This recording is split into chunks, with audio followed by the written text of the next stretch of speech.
Olá, estamos iniciando hoje uma série para pensar e o tema desta série é a soberania de Deus e o mal. Eu sei que há uma centena de teólogos, uma centena de comentaristas bíblicos que se debruça sobre essa questão desde há muito tempo atrás e, com toda certeza, este é um assunto que não se esgota, exatamente por conta de percebermos como o mal está presente na sociedade humana e como ele efetivamente prejudica a vida dos relacionamentos, a vida das pessoas.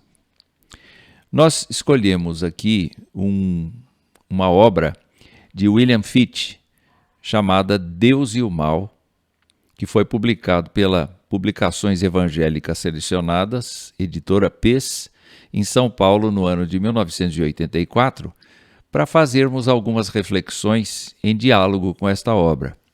E nós convidamos você não apenas para nos acompanhar neste vídeo, mas também se inscrever no nosso canal e participar das discussões por meio da sua interlocução com a gente. Tá bem? Onde é que tudo começa quando se trata da questão do mal? Se começa a partir de uma declaração de Isaías, capítulo 45, verso 7.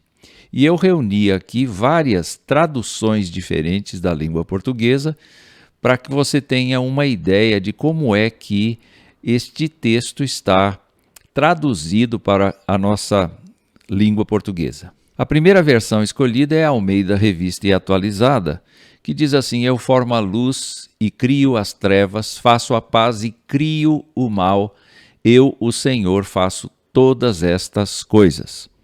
A segunda tradução, Almeida Corrigida Fiel, vai dizer quase que a mesma coisa: eu formo a luz e crio as trevas, eu faço a paz e crio o mal, eu, o Senhor, faço todas estas coisas.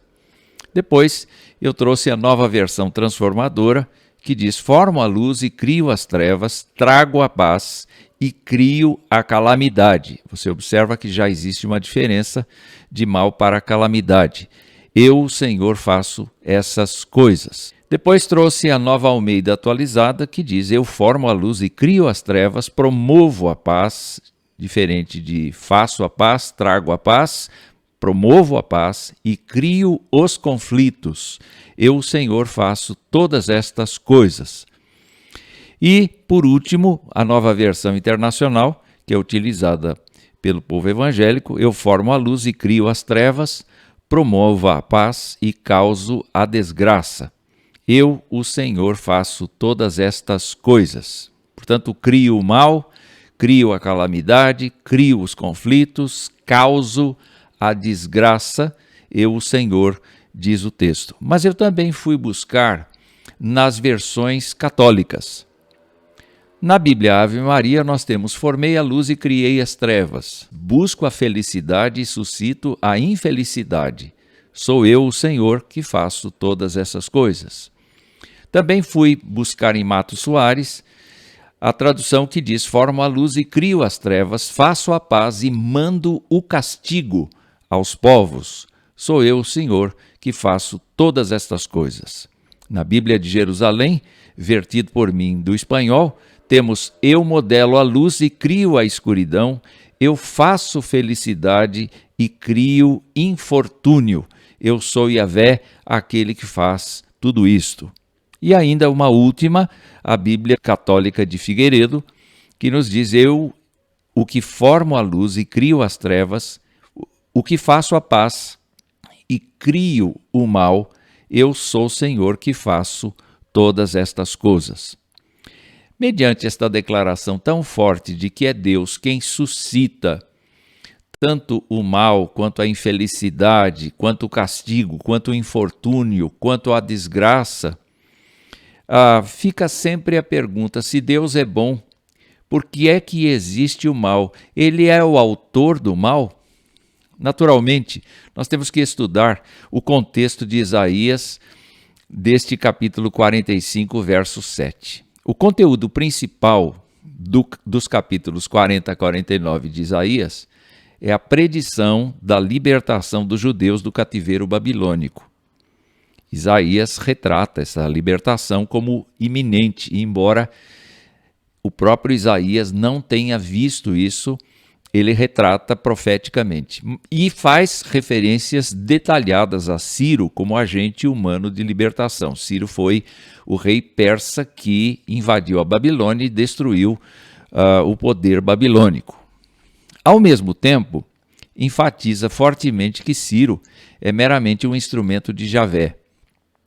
As realizações de Ciro, porque foram preditas pelo Senhor, constituem prova de que ele, o Senhor e não os ídolos, é o verdadeiro Deus. Nós temos que olhar também o contexto histórico.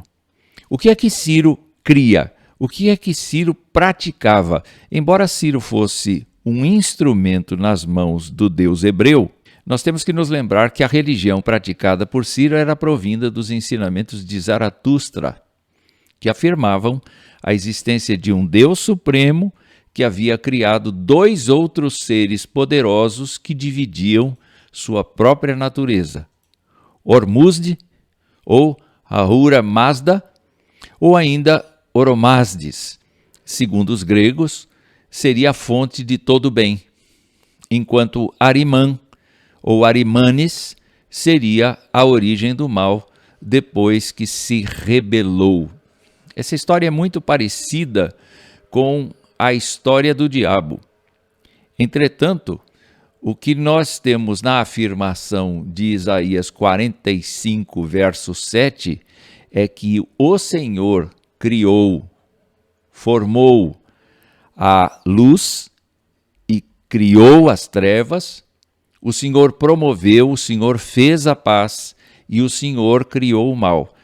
Com isto, a profecia hebraica ou israelita advoga para Deus e não para os deuses da Pérsia, não para duas forças diferentes, não para dois deuses, mas para um Deus só, a autoria do bem e a autoria do mal. É claro que Ciro seria, como príncipe da Pérsia, como rei da Pérsia, seria o representante de Ormuzd na terra, portanto, um agente do bem.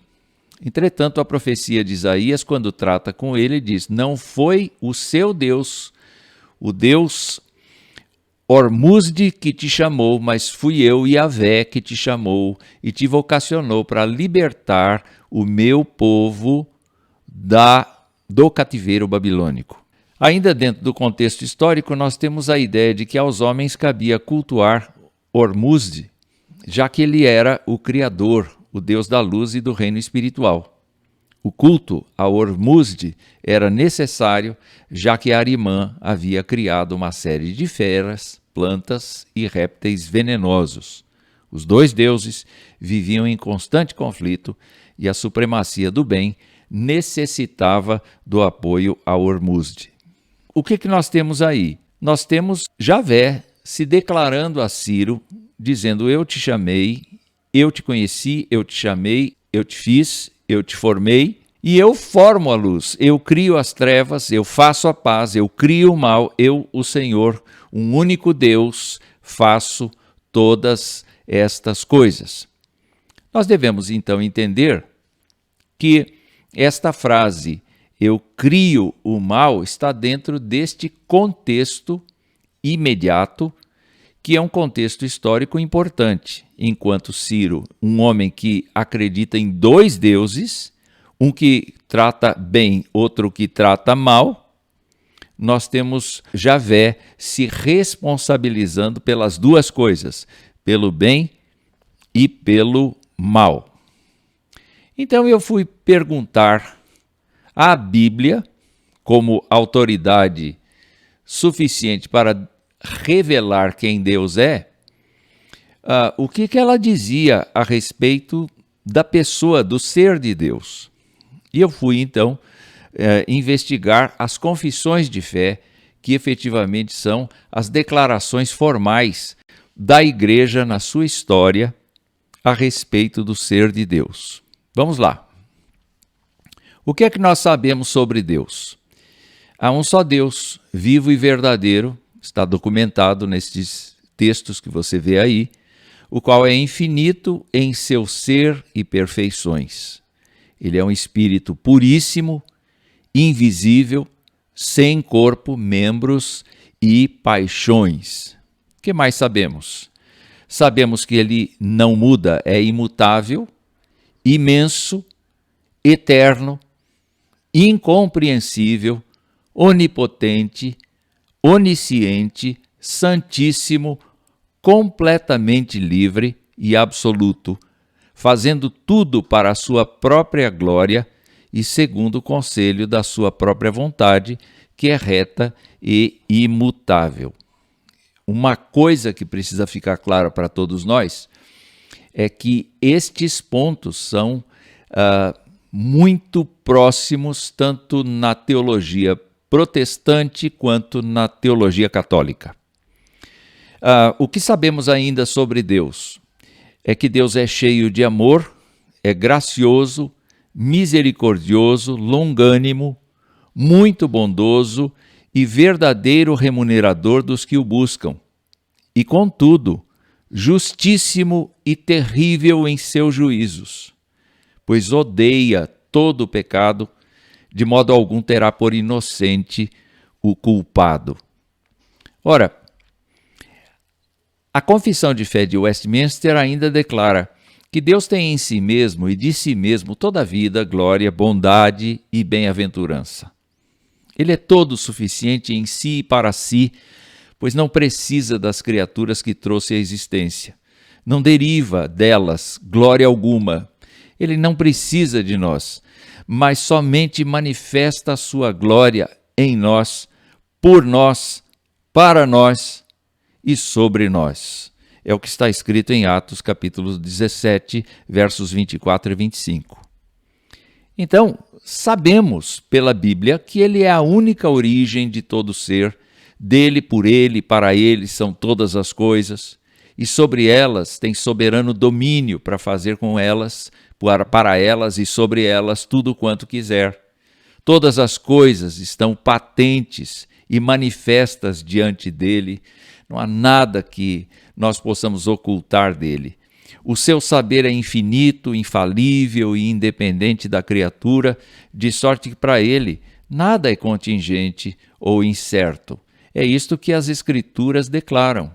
Declaram ainda que ele é santíssimo em todos os seus conselhos, em todas as suas obras e em todos os seus preceitos. Da parte dos anjos e dos homens e de qualquer outra criatura lhes são devidos todo culto, todo serviço e obediência, que há por bem de requerer de todos os seres humanos. Muito bem. Eu tenho então algumas perguntas para fazer. Se Deus em si mesmo é amor e justiça, tudo aquilo que a gente viu até agora aqui, seria possível desvincular suas decisões da sua natureza? Bom, se nós olharmos para nós mesmos, vamos descobrir que muito do que fazemos, embora contra a nossa vontade, implica em nós fazermos de acordo com a nossa própria tendência, com a nossa própria natureza. E nenhuma das pessoas que nós conhecemos vai fazer determinada tarefa do mesmo jeito que nós, embora talvez o resultado seja semelhante.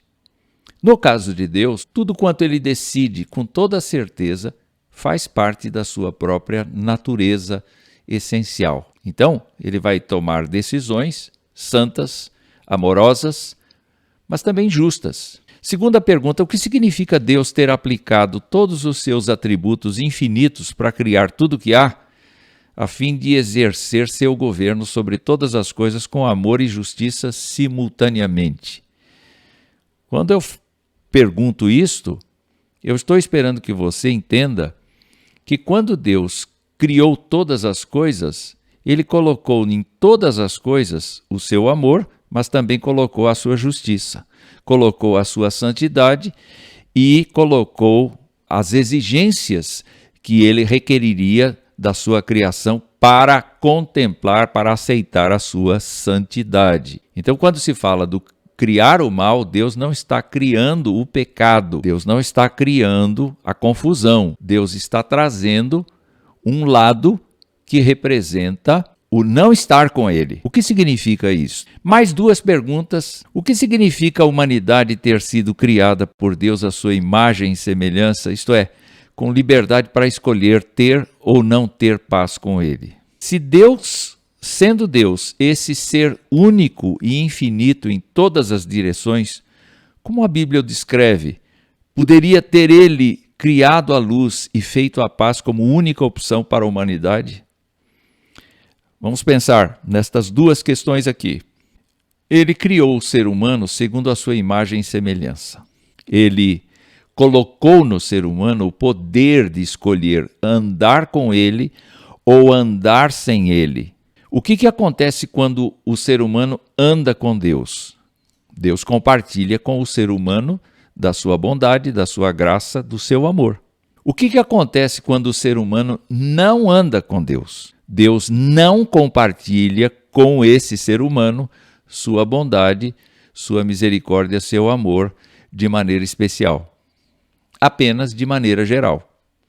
Então chove sobre o terreno do justo, sobre o terreno do injusto. Deus lança bênçãos gerais sobre a população mundial, mas sobre aqueles que não o querem, Deus não estende a sua bênção especial, a sua bênção de graça, a sua bênção redentora.